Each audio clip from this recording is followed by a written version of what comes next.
I haven't seen a human in like another human in 14 days since I've been back from Belgium. So it's really nice to see you. All right. So you were asking about how to kind of get out of some of these negative thought patterns. Just what do you do with those thoughts as they spiral around? How do you change them? And first and foremost, the language that we use is like essential to the work that I do. So I don't even use terms like positive and negative thoughts with my athletes, because that was a bad shot, or hey, get your head out of your butt Mm-hmm. could be a helpful thought. Like, it could help you focus. It could give you some instruction on how to change your shot or your swing or whatever sport you're playing. So I look at thoughts as helpful and unhelpful as opposed to positive and negative. That way you're not judging the thought. You're just observing it and saying, all right, is this a thought that I would like to continue to think about because it might help me improve? Or is this a thought that I truly need to separate from in order to not pay attention to it as much? And so when we get those really like sticky thoughts that really hook us, like I'm a terrible basketball player today, or I suck at tennis, we have a skill, it's called diffusion, which basically means like, if this is the thought, I suck at tennis, and this is me and my behavior, then the thought and your behavior are like this. And wherever that thought goes, your performance goes. Mm-hmm. It doesn't have to be that way, right? A thought is just a collection of words that your brain tells you for whatever reason. Mm-hmm. So if you can truly see it that way and separate from that thought, you're still observing the thought, but you don't feel obligated to behave, act, put effort and attitude in a way that reflects that thought. So yes, there are skills. There's an absolute skill to observing a thought and just allowing it to be there, or to float on by and move on through. What's a good way to practice that skill? Like, I know making your bed in the morning, good habit to make. Brushing your teeth, it's a positive or a helpful habit. My teeth won't rot out. Showering, I won't typically, I'm cleaning, my hygiene is good. Washing hands right now. Washing hands. So, I mean, these are all physical skills, but they start with the thought. And I say, okay, do I want to merge my behavior with that thought? And you could literally go through your day and write down like what thoughts you have, and do you want to merge with that, or what habit are you trying to create? Do I want to create a yoga routine or a dribbling routine every morning, or do I like to get on my iPhone? Is that really helping me play Clash of Clans every morning? Which, okay, we all have video games. Kids have Fortnite. They have distractions, but so do parents. Mm-hmm. So it's also about what habits do we allow us to connect with, but you're saying we can do that with thoughts. So what's a good way to practice being aware of those thoughts so that we can say, wait, I don't know if I want this. So there's like three things in there that I want to hit on. First is, let's take a step back and figure, how do you determine whether you want to go toward that thought and act in a way that aligns with that thought or not? Mm-hmm. That's where one of the first steps in any process I do with my clients is a look at what are my core values. So does that thought move me closer toward, or does that thought, will it lead to an action that's moving me away from those values? Mm-hmm. So if fitness is a value, then I am coming to a choice point every time I have the thought, I want to sit and watch a movie. Do I need to distance myself from that thought and choose to behave in a way that aligns with a value?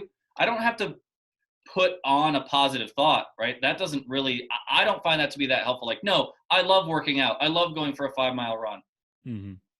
I mean, it's not genuine, but I can defuse, I can separate from the thought that I want to sit on the couch, because I know that it doesn't align with the value that I want to move toward. And I got a question that, okay, we haven't really talked about values, but we talked about this. I think as you get older, you start to realize goals don't do a whole lot as much as you think. Like as a kid, I would play basketball because it felt good. I felt joy when I was playing, even working out by myself, shooting, dribbling, swishing, even if or competing, playing one-on-one, 3-on-3. That felt good. I felt joy. I knew that feeling. But it did not feel good to wake up before the sunrise and go shoot with my dad. It did not feel good to get to feel that pain and that like, oh, I got to get my body moving in the morning. But as soon as I started playing, I felt good. Yeah. So how do you separate values from thoughts? Like, well, how do I know what I value? How does a kid know what he's valued? It took me a long time to understand. Now I'm 40. I really understand my values now, but back then I didn't. How do kids understand values? Well, I think depending on the age, like you said, like if it's 8, 9, 10, 11, even 12, there is a sense that you rely a lot on your parents and just what your intuition and gut tells you. Like you got joy from competing. Yeah. So whether you were able to overtly or intentionally identify that competitiveness was a value of yours, you felt it in your gut that it was it gave you fulfillment and joy to do that. Mm-hmm. But after that point, like I think that there are a number of ways to do it. I do it a variety of ways, but going through a values exercise and seeing a whole list of values and going through some questions that help you kind of strike through and figure out what are my core 5 to 7 values. Mm-hmm. That's the process. You have to Yeah. be able to actually engage in an intentional process to determine those values, and then start to align behaviors with those values. Yeah. And then as it relates to the goals you were talking about, I think the reason for me that goals by themselves don't work real well is because they're inherently in the future, and so they feel out of reach a lot of time. And B, they're ultimately a lot of our goals are not 100% within our control. Right? Mm-hmm. You being first team all state basketball was not within your control. Now you can influence it, Mm-hmm. but it's not your decision. You can't make that happen. Winning a national championship, whatever the conference title, those are goals, but we don't control those. Mm-hmm. Right? So if you think about the goal, like the analogy I think works really well is if you think about the goal as a destination, let's say our destination goal is San Francisco. We can't control getting there right now, especially with the obstacles we have with the coronavirus. Mm-hmm. But I can walk west right now. I could stand up right now and start walking west. So our values are like our cardinal directions, Mm-hmm. right? I can do something today that can move me in that direction, even if I get in my car and drive to Chicago. Mm-hmm. That's a big step, but I Mm-hmm. can control potentially doing that. Even if I don't do that, I can walk out this house and walk 10 paces to the west. Mm-hmm. And so I can live my values right here, right now that are connected to my goals without having to focus on the goal itself. So would you also then on top of that, does identity take time? How do values become part of our identity, and how do lifestyles become part of our identity? Because I feel like those are connected. So I want to walk west. I want to end up in San Francisco as a goal. A lifestyle for getting to San Francisco would be what? Walking west, or being fit enough to walk west, or uh, packing food so that you can continue to walk west. So everything in your lifestyle, your values, they all match your smallest step of the day, or your 100 steps going west today. They all Well, help you live that. So if I'm a vegetarian, I go buy vegetables every day. I read vegetable recipes because I can't cook. I really can't. Like, I'd love to be a vegetarian, but I literally feel like I would die because I can't cook well enough to enjoy vegetables it's not enjoyable for me. So it's very hard for me to do it because I can't make it a lifestyle. So how do you create a lifestyle of values, I guess, is my final question. well, so I think got to know what they are, right? Mm-hmm. First and foremost, got to know what they are. Like, can I get to San Francisco traveling east? Sure, I can. Mm-hmm. But it's going to take a long, long time. Yeah. But I know I can't get there going north or south. Mm-hmm. So aligning and knowing those values is first and foremost. The Mm-hmm. second thing is aligning behaviors that specifically and deliberately are moving you toward those values. Because inherently, when we do things that align with our values, just like you getting up and competing and working Mm-hmm. out and that giving you joy, living a life and behaving in a way that aligns with our values makes us feel energetic, fulfilled, joyful. Mm-hmm. And when we don't, we end up feeling guilty and resentful and regretful and fatigued. Mm-hmm. And so that is just a feeling that follows us around. I think the next step to that process is understanding, being present, and enjoying as much as you can the process of getting to San Francisco. Mm-hmm. So are you just putting a blindfold on and getting on a Greyhound bus and when you get to San Francisco, wake me up? Mm-hmm. Or are you stopping in Chicago and seeing what that has to offer and what process and how you can grow and learn and enjoy yourself in Chicago for a while and make another stop? And how do you really stay present even on those long stretches of highway through Nebraska where there's nothing but cornfields? Mm-hmm. But can you notice the beauty and learn and grow from the journey? Yeah. So it's not the destination, it's the journey, the Yeah, process. I mean, it is. I mean, yes, because every day, like I can only do what I can do today, Mm-hmm. right? Anxiety, sadness, depression, they live in the past and in the future, right? Anxiety lives in me forecasting terrible futures where I fail at things or whether I don't have things or my health, my job, my relationships. And I have to be able to figure out how to keep my attention and focus in the present so that I can do as much and be present for what's happening right now. Yeah. That's the trick. That's what takes a ton of skill building and effort to do that.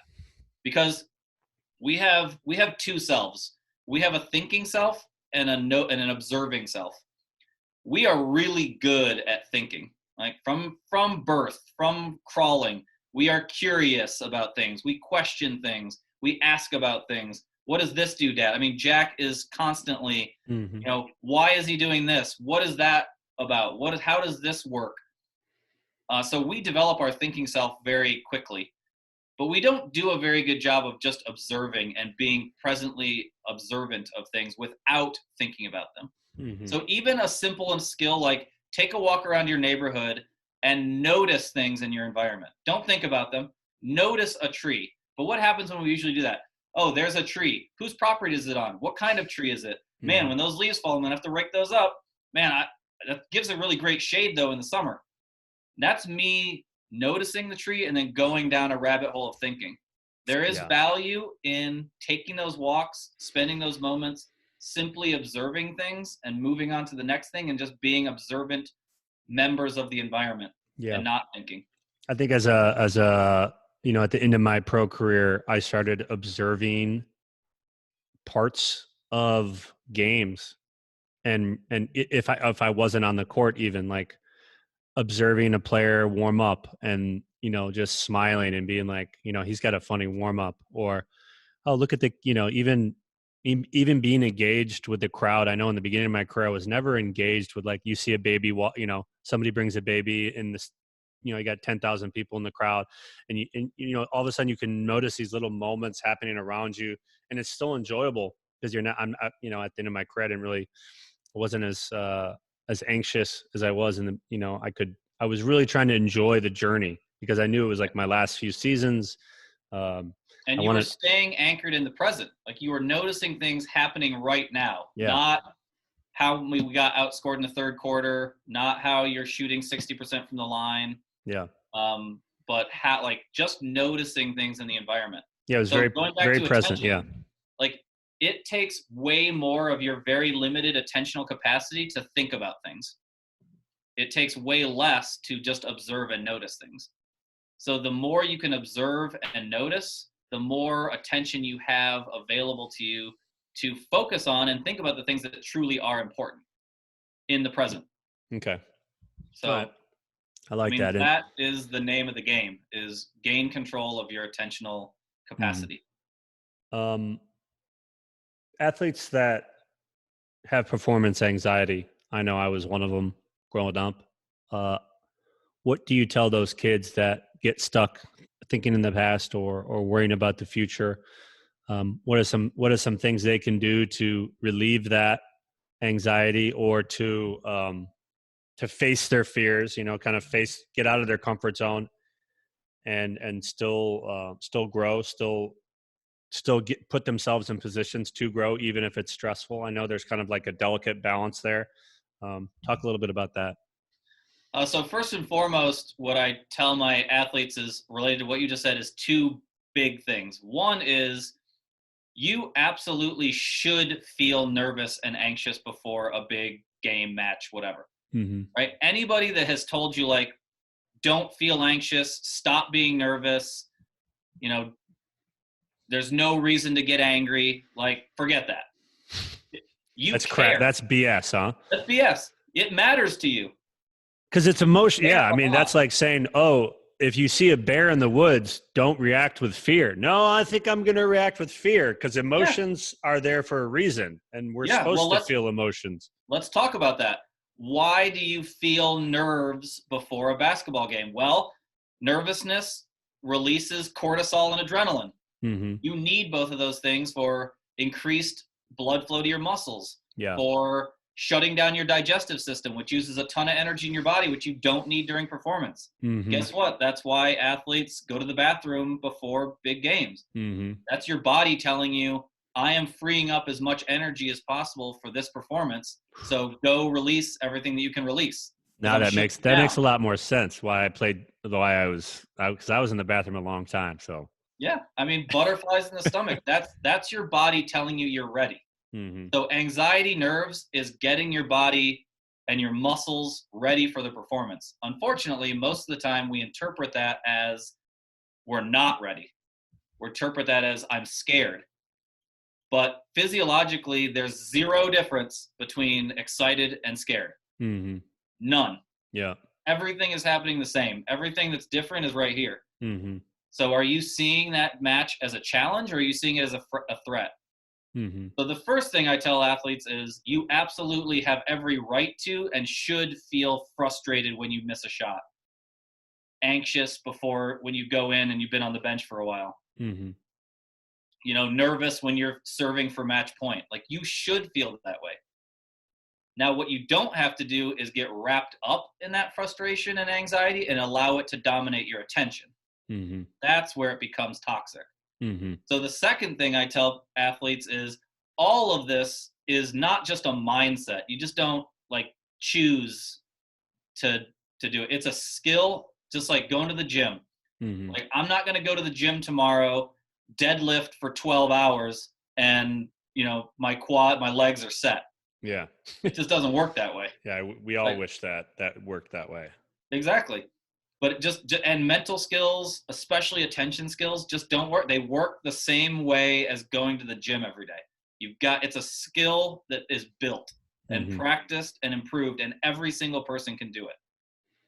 So the second thing is like, look, think about every coach or parent that you've interacted with or had that has screamed at their kid or their athlete, or maybe you have, I know I have, to, hey, Johnny, focus.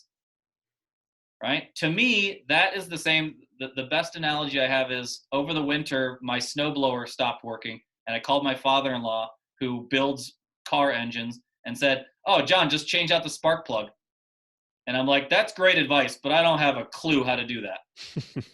So to me, that's the exact same thing as somebody just telling somebody else, "Hey, focus, concentrate."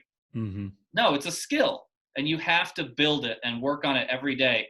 And it starts with some basic attention strategies. In fact, I'd like to finish this session with going through and walking through the foundational attention strategy that I work with every client and athlete on. But it follows up with a daily mindfulness practice, which mindfulness has gotten a ton of attention and it's very popular. But when it boils it all down, it's keeping your attention in the present moment, recognizing when your attention drifts out of the present moment, noticing what affected you or distracted you, and then gently, in a kind way, non-judgmental way, bringing your attention back to the present. Even if you have to do that 100 times, you're doing mindfulness effectively. You're lifting your legs, essentially. What? You're lifting your legs, Yeah, like you you're go into the lifting gym. legs. You're doing that core, whatever that core workout, that basic workout that builds the most essential muscles. That's what you're doing. So those are the two things. Like emotionally, yes, stop trying not to feel angry. Forget about it. That's good luck. Like, forget about trying to not be anxious. Best of luck. The best thing you can do is acknowledge that it's there, allow it to be there, and stop struggling with it. Because that's how you give it power and potency. But again, that takes a long time. That's not just a mindset. It's a set of skills and process that move you slowly in that direction, especially because as a society, we have continually told people, hey, don't be anxious, don't be nervous, don't be mad, stop being mad, be happy. I'm like, look, man, I don't want to be happy all the time. In fact, happy John did not play soccer the best. Angry, aggressive John played soccer the best. And that became very clear when I started dating my now wife. She said to me after a game, she watched me play, and she was like, I don't even know who that dude was on that soccer field. Because I think you would agree, I'm a pretty laid back guy. Yeah. I don't have a lot of anxiety, anger in my life. But on the soccer field, the emotion that fueled me, that drove me, that did what I needed to do to play at a high level was a more aggressive embracing of that emotion than trying to push it away or just be calm. Yeah, so, it's interesting because I'm trying to think about my emotional state when I would play. And I think, like you said, it also helped me as a kid to have an older brother, and then also have, one of my best childhood friends was my challenger, you could say. He challenged me every day to be a better basketball player. So if you have a brother, an older brother, or somebody around you that you can challenge, or that challenges you, that's a little bit better than you, you're constantly getting out of that emotional comfort zone, because you're going to lose, you're going to fail more, you're going to be forced to grow, because it's not going to be easy. You're not going to be able to shoot the right-handed layup every time because he's going to block it, and that's going to make you frustrated. So then you're going to have to adapt, and you're going to have to keep your cool, but you're also going to have to tap into what mindset you're building for you. And I think that's interesting, because I know a lot of athletes that if they play angry, they play a lot better. But then you also have the athletes that also lose control, or they play with that competitive grit and edge, like, oh, you're not gonna get anything on me. But then if it goes too far, if it turns into anger, like exploding, and then they lose control of the game, they lose control of the ball, they start turning it over. So there's a very delicate line between too much and too little. Yeah, absolutely. In fact, there's the theory that you're just relating is called eyes off, in individual zones of optimal functioning. So there's a sense that performance is low when anxiety and energy is low, right? Performance starts to increase as activation, energy, anxiety, whatever you want to call it, increases, and then it goes back down. But everybody's curve is a little bit different. Great examples, and if you have to look these people up because they're a little older, but it's still a good example. Roger Federer, tennis player. He is on this side of the curve. He is a calm, cool as a cucumber. Every point that he plays, you don't know what's going on in his head. He performs at a slightly lower level, at least of outward activation. John Stockton would be another example of that. Yeah. Quiet, cool. I mean, we don't know what's going on in here, but it doesn't matter. What they're projecting, how they're demonstrating that energy is what matters. Then you have, on the tennis-wise, on the other side, you got John McEnroe. Right? Everybody says that he was out of control. I don't believe that for a second. I think that his curve was just way over here, where the angrier and more aggressive. Now, don't get me wrong, he definitely lost control and was a baby, yelled at refs and umpires and things. Not cool. But he performed intentionally much better when he was aggravated and animated and angry. So that's why I don't pin positive and negative on emotions either. And that, it's ineffective. That's interesting too, because then you sometimes you talk about female sports, and there's usually like a tough reaction when a female reacts like a McEnroe or has that outward expression. Yeah. And Serena. Really, yeah. People have beat Serena up over the last few years for her outbursts and her getting angry and aggressive. And as nothing compared to what John McEnroe used to do. Yeah. I mean, look at the women's soccer team. What last World Cup? What they beat Thailand 14-0 or something? I'm like, what? Do you want them to just dial it back in the World Cup? No, they're aggressive. Like, that's their style. They're going to play that way. Yeah. I have no problem with that. 14-0, my gosh. John, that's a lot. Did they sub everybody out that they could? Yeah.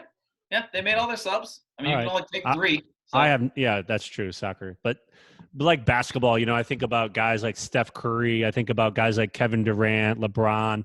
They always have, like, that's the one thing about NBA players that I found, like, when I was with Phoenix Suns, like Stephon Marbury, Amari Stoudemire, Tom Gugliotta, Penny Hardaway, who was like my childhood hero. Like, these guys ooze confidence. Yeah. Is confidence real? I mean, even if they play bad, they still ooze confidence. You know what I mean? And I think a lot of athletes don't. And even I didn't, if I started to play bad, I was like, oh shoot, maybe I'm going to just try to fit in, like get my rhythm back before I, start to put myself out there again, and take more risk. Sometimes, it's like confidence equals higher risk and higher reward. But sometimes when you lose confidence, you're less willing to put risk into a game individually because you want to stay on the court. So, but those guys, they always, how is that affecting your performance? Right. Exactly. It wasn't always good because you just got to keep, you got to be you. You got to play the way you play. And if you got the shot, you got to take the shot. But like those guys, their confidence levels were so high. Why is that? Like, I don't feel like they're doing any mental training. Shoot. Can you hear me?